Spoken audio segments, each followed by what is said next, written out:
அன்னை தகவல் சேனலில் இன்றைக்கி என்ன பார்க்க போகிறோம் அப்படின்னா, இந்து சமய அறநிலைத்துறை அருள்மிகு அகத்தீஸ்வர சுவாமி திருக்கோயில், வில்லிவாக்கம், சென்னை 600049 பணி அப்படின்னு சொல்லியிருக்காங்க. மொத்தம் எத்தனை போஸ்டிங் அப்படின்னா 4 போஸ்டிங்க்கு கால்ஃபர் பண்ணியிருக்காங்க. என்னென்ன போஸ்டிங் அப்படின்னா, சுயம்பாகி, எலக்ட்ரீஷியன், வாட்ச்மேன், திருவலகு போஸ்ட் அப்படின்னு சொல்லியிருக்காங்க. பிளேஸ் ஆஃப் போஸ்டிங் எங்கே அப்படின்னா வில்லிவாக்கம், சென்னை அப்படின்னு சொல்லியிருக்காங்க. வயது வரம்பு என்ன சொல்லியிருக்காங்க அப்படின்னா 18லேருந்து 45 வயசு இருக்கிறவங்க இதுக்கு விண்ணப்பிக்கலாம் அப்படின்னு சொல்லியிருக்காங்க. கல்வி தகுதி என்ன, சேலரி என்ன அப்படிங்கிறத ஒன் பை ஒன்னாக பார்க்கலாம். ஃபஸ்ட்டு சுயம்பாகி ஒரு போஸ்டிங் கால்ஃபர் பண்ணியிருக்காங்க. சேலரி 13,200லேருந்து 41,800 வரலும் கொடுக்குறோம் அப்படின்னு சொல்லியிருக்காங்க. தமிழில் எழுத படிக்க தெரிந்திருக்க வேண்டும் அப்படின்னு சொல்லியிருக்காங்க. திருக்கோயில் பழக்க வழக்கங்களின்படி நெய்வேத்தியம் மற்றும் பிரசாதம் தயாரிக்க தெரிந்திருக்க வேண்டும் அப்படின்னு சொல்கிறாங்க. இதை தவிர திருக்கோயில் பூஜை மற்றும் திருவிழாக்கள் பற்றிய விவரங்களை தெரிந்திருக்க வேண்டும் அப்படின்னு சொல்கிறாங்க. செகண்டு மின் பணியாளர், எலக்ட்ரீஷியன் ஒரு போஸ்டிங் கால்ஃபர் பண்ணியிருக்காங்க. சேலரி 12,600லேருந்து 39,900 வரலும் கொடுக்குறோம் அப்படின்னு சொல்லியிருக்காங்க. குவாலிஃபிகேஷன் என்ன எதிர்பார்க்குறாங்க அப்படின்னா, அரசு மற்றும் அரசால் அங்கீகரிக்கப்பட்ட நிறுவனத்தினரிடம் மின்சார வாரிய தொழில்முறை பயிற்சி, அதாவது ஐடிஐயில் படித்த சர்டிஃபிகேட் வச்சுருக்கணும் அப்படின்னு சொல்லியிருக்காங்க. இதை தவிர மின்சார உரிம வாரியத்தால் வழங்கப்பட்ட பி சான்றிதழ், அதாவது டிஎன்இபி இல்லை பி சான்று அப்படின்னு ஒன்று கொடுப்பாங்க, அது இருக்கணும் அப்படின்னு சொல்லியிருக்காங்க. மூணாவது பகல் காவலர் ஒரு போஸ்டிங் கால்ஃபர் பண்ணியிருக்காங்க. சேலரி 11,600லேருந்து 36,800 வரலும் கொடுக்குறோம் அப்படின்னு சொல்லியிருக்காங்க. தமிழில் எழுத படிக்க தெரிந்திருந்தாலே போதும் அப்படின்னு சொல்லியிருக்காங்க. கடைசியில் திருவலகு ஒரு போஸ்டிங் கால்ஃபர் பண்ணியிருக்காங்க.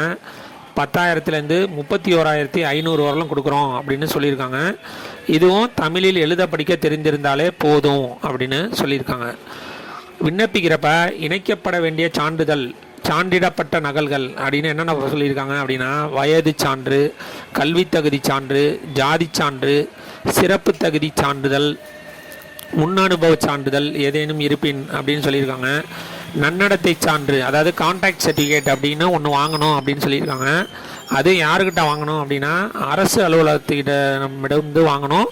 9/12/2024 அப்புறம் வாங்கணும் அப்படின்னு சொல்லியிருக்காங்க.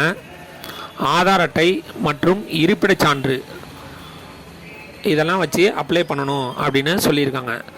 மேலும் தேர்ந்தெடுக்கப்படும் விண்ணப்பதாரர்களுக்கு பணி நியமன ஆணை வழங்கப்பட்டதும் பணியில் சேரும் முன் உடற்தகுதி சான்று, அதாவது ஃபிட்னஸ் சர்டிஃபிகேட் அரசு பதிவு பெற்ற மருத்துவரிடம் சான்றிதழ் பெற்று சமர்ப்பிக்க வேண்டும் அப்படின்னு சொல்லியிருக்காங்க.